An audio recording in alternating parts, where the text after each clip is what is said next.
Hello students, पिछले video में हम गैस्ट्रुलेशन के बारे में पढ़ रहे थे। ब्लास्टुला के बाद गैस्ट्रुला की क्रिया पाई जाती है, जिसमें जो है कोशिकाएं माइक्रो और मेगा मियर्स जो होती हैं वो उनका मूवमेंट होता है। तो पहले ही मैंने बता दिया था कि गैस्ट्रुलेशन में ब्लास्टुला या कोरक की अविभेदित कोशिकाओं का विभेदन निर्दिष्ट स्थान तक गमन होता है और अधिकांश कशेरुकी कोशिकाओं में विभेदित कोशिकाओं का निर्दिष्ट स्थान तक गमन जो है वो मोर्फोजेनेटिक मूवमेंट कहलाता है। तो ये जो मेगामियर्स और माइक्रोमियर्स जो बनी थी ब्लास्टुलेशन के दौरान, उनमें जो है अब मोर्फोजेनेटिक मूवमेंट होता है, जिससे आगे की क्रिया चलती है। तो ब्लास्टुला के जो माइक्रोमियर्स या मेगामियर्स जो होते हैं वो उनके एक स्थान से दूसरे स्थान की गतियाँ जो विशिष्ट संरचना के निर्माण के लिए आवश्यक होती है, एक सामान्य भ्रूणीय प्रक्रिया है। सन 1925 में वोगट, 1969 में ट्रेनकोस तथा 1971 में बेरिल ने बताया कि इन आकारी की संरचनाओं के परिणाम स्वरूप जो ब्लास्टुला एक निश्चित संरचनात्मक रूप से विन्यासित हो जाते हैं। ये आकारी के संरचनात्मक गतियाँ भ्रूणों के केवल कोरक भवन या गैस्ट्रुलेशन के समय नहीं होती, बल्कि वयस्क प्राणी में भी होती हैं। परंतु वयस्क तथा एम्ब्रियो में होने वाले आकारी की संरचनात्मक गतियों में एक आधारभूत अंतर पाया जाता है। वो अंतर वो ये होता है कि वयस्क प्राणी में होने वाली गतियाँ रिवर्सिबल होती है, जबकि भ्रूणीय अवस्था में होने वाली गतियाँ जो है वो इरिवर्सिबल होती हैं। तो गैस्ट्रुलेशन के समय प्रत्येक प्रकार के जो कोरक खंड होते हैं या माइक्रोमियर्स या मेगामियर्स होते हैं वो विशिष्ट प्रकार की आकारी की संरचनात्मक गतियाँ करते हुए अपने निर्दिष्ट स्थान तक पहुँचते हैं।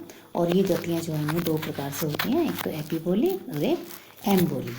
तो एपिबोली में क्या होता है, इस प्रकार की गतियाँ जो हैं वो कोरक की संभावी एक्टोडर्मल कोरक खंड में पाई जाती हैं और संभावी एक्टोडर्मल कोशिकाओं में चपटे होने तथा विभाजन की प्रवृत्ति पाई जाती है। इस क्रिया में ये कोशिकाएं भ्रूण के चारों तरफ फैलकर या प्रसरित होकर अंतर्गमन करने वाली संभावी मीजोडर्मल तथा एंडोडर्मल कोशिकाओं को प्रतिस्थापित कर चारों ओर से घेर लेती है।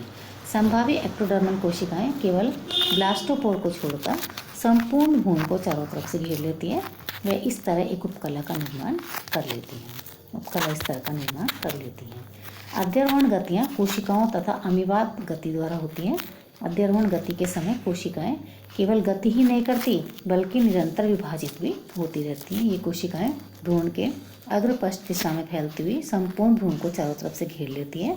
इस तरह की गतियाँ एम्फियोक्सिस, मेंढक तथा बहुपित के अंडों के प्राणियों में पाई जाती हैं। एम्फियोक्सिस तथा एम्फीबियन प्राणियों जिनके अंडों में पूर्णभंजी विदलन पाया जाता है, एक्टोडर्मल कोशिकाएं अग्रपश्च दिशा में गति करती हुई संपूर्ण भ्रूण को चारों ओर से घेर लेती है। मछलियों, रेप्टाइल्स और पक्षी वर्ग के प्राणियों जिनमें अपूर्णभंजी विदलन पाया जाता है, इसमें बिंबाप कोरक पाया जाता है, डिस्कोइडल ब्लास्टुला पाया जाता है। इनमें एक्टोडर्मल कोशिकाएं अग्रपश्च दिशा में बिंब की सतह पर फैलती हैं। तो ये जो है एपिबोली की क्रिया इन चित्रों में दिखाई गई है। इसके बाद है एम्बोली। इस प्रकार की गतियों का संबंध संभावी मीजोडर्मल तथा एंडोडर्मल कोशिकाओं से होता है। ये कोशिकाएं भ्रूण या कोरक की बाहरी सतह से भीतर की तरफ विकासशील भ्रूण के अग्रपश्च अक्षों पर अंतर्गमन करती हैं और अंतर्गमन इन कोशिकाओं को जन्मजात या अंतर्निहित गुण होता है। बेलिंस्की ने 1970 में उन कारणों का वर्णन किया जिनके कारण ये कोशिकाएं भीतर की तरफ गमन करती हैं। तो भ्रूणीय विकास के दौरान प्राणियों में अंतर्रोहणी गतियाँ निम्न प्रकार से हो सकती हैं। फर्स्ट इन्वेजिनेशन, सेकेंड इन्वोल्यूशन या convergence, third ingression, fourth divergence, fifth delamination और सिक्स्थ एक्सटेंसिव। फर्स्ट है इन्वेजिनेशन। इन्वेजिनेशन में क्या होता है, गैस्ट्रुलेशन के दौरान जो माइक्रोमियर्स होते हैं वो भ्रूण की मध्य रेखा के पीछे संभावी प्रस्थल तक पहुंचने के बाद ये बड़े कोरक खंडों को आच्छादित नहीं करते, बल्कि जो मेगामियर्स होते हैं उनके खंड भीतर की ओर धंसना प्रारंभ कर देते हैं। इसके परिणामस्वरूप भ्रूण की पृष्ठ सतह पर एक खांच का विकास हो जाता है। अंतर्वेशन का अर्थ ही भीतर धंसना है, इन्वेजिनेशन। तो जो मेगामियर्स हैं उनके भीतर धंसने के कारण जो ब्लास्टोसिल कैविटी थी वो समाप्त हो जाती है, उसके स्थान पर एक नई गुहा का विकास हो जाता है जिससे हम कहते हैं आर्केंट्रोन। ये आर्केंट्रोन, ये गुहा दीर्घ कोरक खंडों द्वारा आश्रित होती है और इस क्रिया के फलस्वरूप भ्रूण पहले अर्धचंद्राकार हो जाता है और बाद में प्यालाकार हो जाता है। इन्वेजिनेशन के स्थान पर उपस्थित छिद्र जिसे आर्केंटोन बाहर खुलती है उसे हम ब्लास्टोपोर कहते हैं। यह छिद्र क्रमिक रूप से संकरा होकर गोल छिद्र में रह जाता है, गोल छिद्र के रूप में रह जाता है। और कोरक छिद्र का ऊपरी भाग जो कि प्री कोडल प्लेट के साथ लगा होता है वो डॉर्सल लिप कहलाता है। इस तरह की इन्वेजिनेशन की क्रिया अधिकांश प्राणियों में पाई जाती है। गैस्ट्रुलेशन के संदर्भ में इन्वेजिनेशन की क्रिया में आंतरिक बल कार्य करते हैं और इसमें समसूत्री विभाजन के कारण कोशिकाओं की संख्या में निरंतर वृद्धि होती रहती है, जिसके परिणामस्वरूप कोशिकाओं में पार्श्विक बल कार्य करता है, जिससे कोरक सबसे कमजोर भाग से कोशिकाएं धंसने लगती हैं और ये जो है इन्वेजिनेट होने लगती हैं। रम्बलर ने 1902 में बताया कि पृथक युक्त कोशिकाओं की आकृति में परिवर्तन के कारण इन्वेजिनेशन की क्रिया होती है। मूर तथा बर्ट ने भी ये बताया कि मूरे ने 1941 में अंतर्वेशन के तनाव सिद्धांत या टेंशन थ्योरी का प्रतिपादन किया। इस सिद्धांत के अनुसार अंतर्वेशन की क्रिया के लिए आवश्यक बल संभावी एंडोडर्मल कोशिकाओं में निहित होता है और इसी बल के कारण कोशिकाएं इन्वेजिनेट होती हैं। इसके बाद हॉलफ्रेटर ने 1943 में और 44 में गैस्ट्रुलेशन के समय कोशिकाओं के भीतर इनवार्ड सेल माइग्रेशन का प्रतिपादन किया।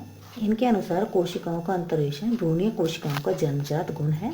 इन्होंने बताया कि जो ब्लास्टोसिल कैविटी की जो द्रव्य की उच्च क्षारीयता है उसके क्षारीयता के कारण कुछ फ्लास्क के आकार की कोशिकाओं की झिल्लियों के पृष्ठ तनाव में परिवर्तन उत्पन्न करता है, जिसके कारण इनमें संकोचन उत्पन्न हो जाता है। वे कोशिकाएं लंबी होकर ब्लास्टोसिल की तरफ धंसने लगती हैं। आधुनिक जीव विज्ञानी भी हॉलफ्लेटर के इस सिद्धांत से सहमत है कि एंडोडर्मल और मेसोडर्मल कोशिकाओं का भीतरी प्रवासन कोशिकाओं की आकृति में परिवर्तन के कारण होता है। फिर भी अलग अलग प्राणियों में कोशिकाओं की भीतरी जो प्रवासन अलग अलग तरीकों से होता है। अब है इन्वोल्यूशन एंड कन्वर्जन। इन्वोल्यूशन का अर्थ होता है कोशिकाओं का भीतर की तरफ टर्निंग या लुढ़कना। इस क्रिया में जो कोशिकाएं कोरक छिद्र के किनारे एकत्र हो चुकी हैं वे कोशिकाएं कोरक के पृष्ठहोठ के भीतरी किनारे की तरफ लुढ़कने लगती है, खिसकने लगती है। इस तरह अंतर्वलित कोशिकाएं इस कोरक छिद्र के भीतरी किनारे के सहारे भीतर जाकर एकत्रित हो जाती है। गैस्ट्रुलेशन की क्रिया में प्री कॉर्डल प्लेट की कोशिकाएं कोरक छिद्र के पृष्ठहोठ के किनारे से घूमकर भीतर की ओर बढ़ने लगते हैं, जिससे आर्केंट्रोन की कैविटी बड़े होने लगती है तथा कोरक गुहा क्रमित रूप से हासित होती हुई समाप्त हो जाती है। एक बार प्रारंभ होने के पश्चात ये क्रिया स्वतः होती रहती है। प्रीकोर्डियल कोशिकाओं के पश्चात ये इसमें जो है अंतर्वलन की क्रिया को चित्र में दिखाया गया है। प्रीकोर्डियल कोशिकाओं के पश्चात पृष्ठ मेरुदंड की कोशिकाएं भी इसी तरह घूमकर भीतर चली जाती हैं। ये समस्त कोशिकाएं एपिप्लास्ट के नीचे व्यवस्थित होकर आर्केंट्रोन की छत का निर्माण करती हैं। कन्वर्जेंस क्रिया में विशेष क्षेत्र विशेष की कोशिकाएं स्थानांतरित होकर एक निश्चित स्थान पर एकत्रित हो जाती हैं। इस क्रिया के परिणाम स्वरूप सभी संभावी मेसोडर्मल कोशिकाएं एक्टोडर्म व एंडोडर्म के मध्य एकत्रित होकर मेसोडर्म का निर्माण कर लेती हैं। बहुपीत के अंडे जो होते हैं उनमें विकसित होने वाले भ्रूण में ये कोशिकाएं एकत्रित होकर प्रिमिटिव स्टिक का निर्माण करती हैं। इसके अलावा तंत्रिकी एक्टोडर्म बनाने वाली कोशिकाएं भ्रूण की पृष्ठ सतह पर मेडुलरी फोल्ड का निर्माण करती हैं। तो यहाँ पर आकर गैस्ट्रुलेशन के समय जो है तीनों जो लेयर हैं एपिडर्मिस, मेसोडर्मिस और एंडोडर्मिस तीनों जो है वो बनने लगती हैं। थर्ड है इनग्रेशन। इस विधि में ब्लास्टोडर्म की कोशिकाएं एकल या छोटे छोटे समूह में भीतर की तरफ गमन कर कोरक गुहा या अधोजननी गुहा में एकत्रित हो जाती हैं। ये स्थानांतरित हुई कोशिकाएं एक निश्चित स्तर में विन्यासित हो जाती हैं जिसे हाइपोब्लास्ट कहते हैं तथा कोरक गुहा आर्केंट्रोन गुहा में रूपांतरित हो जाती है। इस तरह की क्रिया बहुपीत की अंडों में पाई जाती है, अंडों के प्राणियों में पाई जाती है। इस क्रिया में स्थानांतरित होने वाली कोशिकाएं आर्केंट्रोन चंद से होकर अमीबोइड गमन द्वारा कोरक गुहा में गमन करती हैं। तो ये इसका चित्र है, इसमें जो है दिखाया गया है।